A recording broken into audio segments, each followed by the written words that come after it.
Hello student, জয় হিন্দ জয় ভারত। দেখো একটা তোমাদের কাছে কোশ্চেন নিয়ে এসেছি। কি সহজ কোশ্চেন কিভাবে করতে পারি, এই কোশ্চেন গুলো তোমার কাছে জটিল বলে মনে হতে পারে। দেখো কি বলেছে, 10 মিটারে কত শতাংশ হচ্ছে 5 সেন্টিমিটার। তাহলে এই যে কিলোমিটার সেন্টিমিটার এগুলো তোমাদের কাছে জটিলতম হয়ে দাঁড়ায়। তাই এই জিনিসগুলো আমাকে জানতে গেলে আমাকে জানতে হবে একটা ফর্মুলা। সেই ফর্মুলা একটু মাথায় রাখতে হবে যে কিভাবে এই ফর্মুলাটা মনে রাখতে পারি। যে কিলোমিটার থেকে সেন্টিমিটার গেলে গিয়ে কি করবো, সেন্টিমিটার থেকে মিটারে গেলে কি করব, সেই জিনিসটা একটু মাথায় রাখো। যে একটা ফর্মুলা মনে রাখো যে কিল হেকে ডেকে মারো দেশে শান্তি মিলবে। আবার শুনে বলি, কিল হেকে ডেকে মারো দেশে শান্তি মিলবে। তার মানে কি, দেখো কিল হেকে হেকে ডেকে মারো দেশে শান্তি মিলবে। কিল বলতে কিলোমিটার বা কিলোগ্রাম, কিলোগ্রাম বলতে পারি, কিলোমিটার বলতে পারি।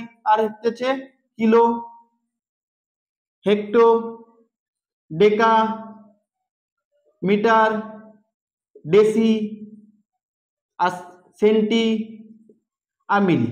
দেখো কিল হেকে ডেকে মারো দেশে শান্তি মিলবে, এই জিনিসটা যদি মাথায় রাখো তাহলে সব হয়ে যাবে। তারপর আছে ওপর থেকে যত নিচে আসবো তাহলে 10 দিয়ে গুণ, আর নিচ থেকে যত উপরে যাবো তো 10 দিয়ে ভাগ। কোশ্চেনে দেখো, উপরে কোশ্চেন দিকে তাকাও, কি বলা হয়েছে যে 10 মিটার কত শতাংশ 5 সেন্টিমিটার। তো মানে কি 5 সেন্টিমিটারটা চেয়েছে কত শতাংশ 10 মিটার, কিন্তু এটা দেখো সেন্টিমিটার, এটা মিলিমিটার।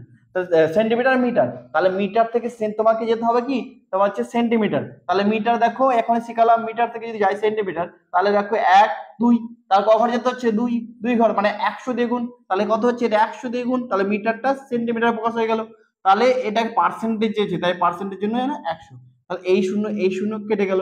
তাহলে দেখো একটা শূন্য ছিল, একটা পর দশমিক, তাহলে 0.5 শতাংশ। দেখো কি